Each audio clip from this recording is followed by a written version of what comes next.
राजा भोज शासनकाल सन 1010 से सन 1055 ईस्वी। परमार वंश के एक भारतीय राजा थे। उनका राज्य मध्य भारत में मालवा क्षेत्र के आसपास केंद्रित था, जहां उनकी राजधानी धारा नगर स्थित थी।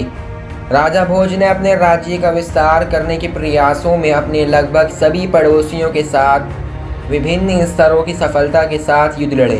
अपने चरम पर उनका साम्राज्य उत्तर में चित्तौड़ से लेकर दक्षिण में ऊपरी कोंकण तक और पश्चिम में साबरमती नदी से लेकर पूर्व में विदिशा तक फैला हुआ था। विद्वानों को उनके संरक्षण के कारण राजा भोज भारतीय इतिहास में सबसे प्रसिद्ध राजाओं में से एक बन गए।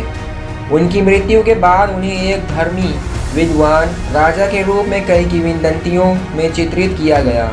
उनके चारों ओर एकत्रित किंवदंतियों का शरीर सम्राट विक्रमादित्य की तुलना में तुलनीय है। राजा भोज को कला, साहित्य और विज्ञान के संरक्षक के रूप में जाना जाता है। संस्कृत अध्ययन के केंद्र राजा भोजशाला की स्थापना का श्रेय उन्हीं को जाता है। वो एक बहुज्ञ थे और विषयों की एक विस्तृत श्रृंखला को कवर करने वाली कई पुस्तकों का श्रेय उन्हें दिया जाता है। ये भी कहा जाता है कि उन्होंने बड़ी संख्या में शिव मंदिरों का निर्माण किया था। हालांकि भोजपुर में भोजेश्वर मंदिर एकमात्र जीवित मंदिर है जिसे निश्चित रूप से उनके नाम से जाना जा सकता है। जबकि राजा भोज एक परोपकारी राजा और कला और संस्कृति के संरक्षक के रूप में प्रसिद्ध हुए। वो एक योद्धा के रूप में भी प्रसिद्ध थे। उन्हें मालवा क्षेत्र के आसपास केंद्रित एक राज्य विरासत में मिला और अलग अलग परिणामों के साथ इसका विस्तार करने के लिए कई प्रयास किए। राजा भोज के भाई के उदयपुर प्रशासित शिलालेख में भोज की तुलना महान राजा पृथु से की गई है और कहा गया है कि उन्होंने कैलाश से मलाया पहाड़ियों तक और उगते सूरज के पहाड़ों तक पृथ्वी पर शासन किया। ये एक स्पष्ट अतिशयोक्ति है। ऐतिहासिक साक्ष्य कई किंवदंतियों में चालुक्य राजाओं, वल्लभ राजा और दुर्लभ राजा के शासनकाल के दौरान मालवा के शासक और चालुक्य के बीच संघर्ष का उल्लेख है। कहा जाता है कि परमारों के खिलाफ एक अभियान के दौरान वल्लभ की चेचक से मृत्यु हो गई थी।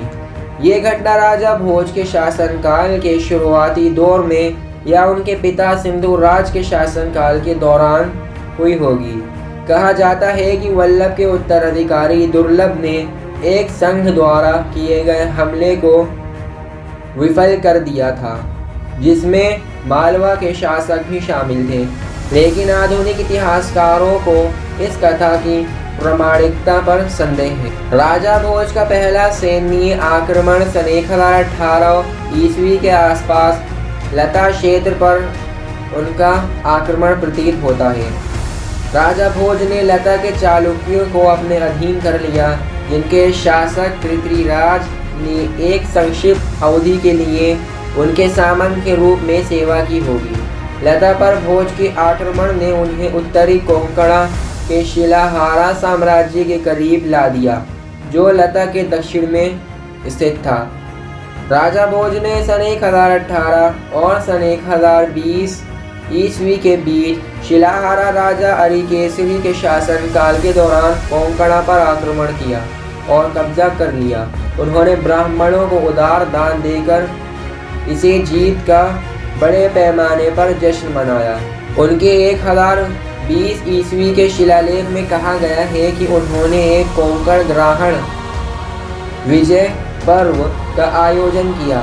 शिलाहारों ने संभवतः राजा भोज के जागीरदारों के रूप में कोंकण का प्रशासन जारी रखा। अपने शासनकाल के अंत तक भोज इस क्षेत्र को कल्याणी के चालुक्यों से हार गए थे। सन 1019 ईस्वी में कुछ समय पहले भोज ने कल्याणी के चालुक्यों के खिलाफ राजेंद्र चोल देव कलचुरी के साथ गठबंधन किया। इस समय जयसिम्हा द्वितीय चालुक्य राजा थे। ट्रिपल गठबंधन ने चालुक्यों को उनकी उत्तरी और दक्षिणी सीमाओं पर एक साथ जोड़ा। इस अभियान में राजा भोज की सफलता की सीमा निश्चित नहीं है, क्योंकि चालुक्य और परमार परिवाद दोनों ने जीत का दावा किया था। लेकिन अंततः सन 1028 ईस्वी के बाद चालुक्यों के खिलाफ विजय हुई। जॉर्ज बहुलर के अनुसार संघर्ष शायद राजा भोज के लिए कुछ लाभ के साथ समाप्त हुआ, जिसे शायद परमार कवियों द्वारा एक महान जीत में बड़ा चढ़ाकर पेश किया गया हो। उदयपुर प्रशसित में कहा गया है कि राजा भोज ने इंद्ररथ नामक शासक को हराया था। आधुनिक इतिहासकार इस राजा की पहचान कलिंग के सोमवंशी राजा इंद्रनाथ से करते हैं। इस राजा को राजेंद्र चोल ने हराया था। गठबंधन के हिस्से के रूप में राजा भोज ने चोल अभियान में एक माध्यमिक भूमिका निभाई हो सकती है। 11वीं शताब्दी में महमूद गजनवी के नेतृत्व में तुर्की मूल के एक मुस्लिम राजवंश गजनवी ने उत्तर पश्चिम भारत पर आक्रमण किया। उदयपुर प्रशासित का दावा है कि राजा भोज के भाड़े के सैनिकों ने तुरुष्कों को हराया था। गजनवियों के साथ पहचाने जाने वाले विदेशी आक्रमणकारियों के खिलाफ राजा भोज की सैन्य सफलताओं के कुछ पौराणिक विवरण हैं। हालांकि ये दिखाने के लिए कोई स्पष्ट प्रमाण नहीं है कि राजा भोज ने गजनवियों या किसी अन्य मुस्लिम सेना के खिलाफ लड़ाई लड़ी थी। हो सकता है कि राजा भोज ने काबुल शाही शासक आनंद पाल की गजनवियों के खिलाफ लड़ाई में सैनिकों का योगदान दिया हो। ऐसा माना जाता है कि उन्होंने आनंद पाल के पुत्र त्रिलोचन पाल को शरण दी थी। कई मध्यकालीन मुस्लिम इतिहासकारों का कहना है कि महमूद ने सोमनाथ हिंदू मंदिर को बर्खास्त करने के बाद परमदेव नाम के एक शक्तिशाली हिंदू शासक के साथ टकराव से परहेज किया। आधुनिक इतिहासकार परमदेव को भोज के रूप में पहचानते हैं। ये नाम परमार देव का अपभ्रंश या भोज की उपाधि परमेश्वर परम भट्टारक हो सकता है। हो सकता है कि राजा भोज उस हिंदू गठबंधन का भी हिस्सा रहे हो जिसे निष्कासित कर दिया गया था। सन 1043 ईस्वी के आसपास हांसी, थानेसर और अन्य क्षेत्रों से महमूद के गवर्नर अपने राज्य को पूर्व की ओर विस्तारित करने के राजा भोज के प्रयास को चंदेल राजा विद्याधर ने नाकाम कर दिया था। हालांकि संभवतः विद्याधर की मृत्यु के बाद राजा भोज चंदेल सामंतों के बीच अपने प्रभाव का विस्तार करने में सक्षम थे। डबकुंड के कच्छप घाट जो परमारों के उत्तरी पड़ोसी थे, मूल रूप से चंदेल सामंत थे। हालांकि उनके शासक अभिमन्यु ने राजा भोज के आधिपत्य को स्वीकार कर लिया। राजा भोज ने संभवतः कन्नौज पर कब्जा करने के अंतिम लक्ष्य के साथ ग्वालियर के कच्छ पघाटों के खिलाफ एक अभियान भी चलाया, लेकिन उनके हमलों को उनके शासक कीर्ति राजा ने खारिज कर दिया। उदयपुर प्रशसित शिलालेख के अनुसार राजा भोज ने गुर्जर राजा को हराया था। इस राजा की पहचान पर इतिहासकारों द्वारा बहस की जाती है, लेकिन उन्हें आमतौर पर कन्नौज के एक कमजोर गुर्जर प्रतिहार शासक के रूप में पहचाना जाता है। राजा भोज ने लंबे समय तक कन्नौज पर नियंत्रण नहीं रखा। अगर था भी तो सन 1046 ईस्वी तक तिलकवाड़ा ताम्रपत्र शिलालेख में कहा गया है कि राजा भोज के सेनापति सुरादित्य ने एक युद्ध में एक सेहवाहन का वध करके अपने शाहीन भाग्य को स्थिर किया। पहले के कुछ इतिहासकारों ने सेहवाहन को चंबा के राजा के रूप में पहचाना, लेकिन चंबा और मालवा के बीच की दूरी और इस तथ्य को देखते हुए कि चंबा के शासक भोज के राज्य को अस्थिर करने के लिए पर्याप्त शक्तिशाली नहीं थे, ये पहचान संदिग्ध है। सेहवाहन भोज के प्रतिद्वंदियों में से एक के सेनापति हो सकते हैं।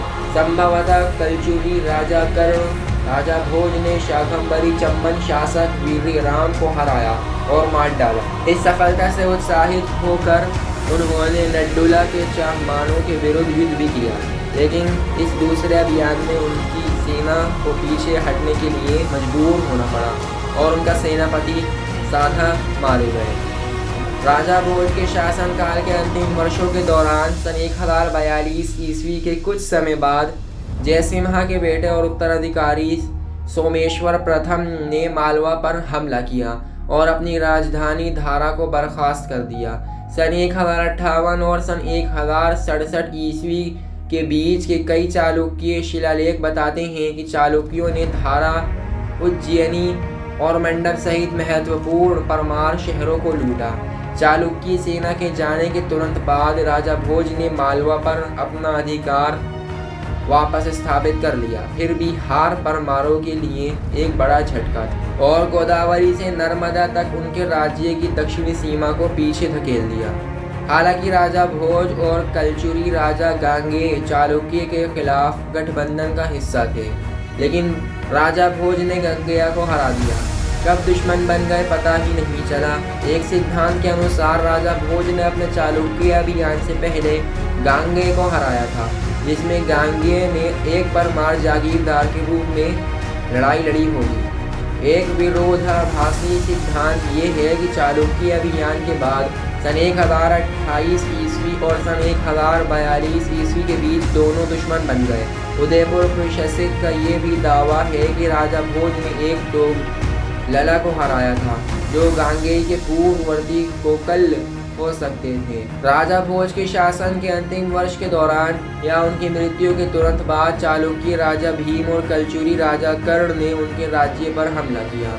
14वीं शताब्दी के लेखक मेरुतुंगा के अनुसार राजा भोज ने एक बार भीम को अधीन करने के बारे में सोचा था, लेकिन भीम के राजनयिक ने भोज को कल्याणी के चालुक्य के खिलाफ उकसाकर परमार आक्रमण से बचा लिया। सन 1031 ईस्वी से कुछ समय पहले भीम ने आबू में परमार शाखा के खिलाफ एक अभियान शुरू किया, जिससे उनके शासक धंधुक को राजा भोज के साथ आश्रय लेने के लिए मजबूर होना पड़ा।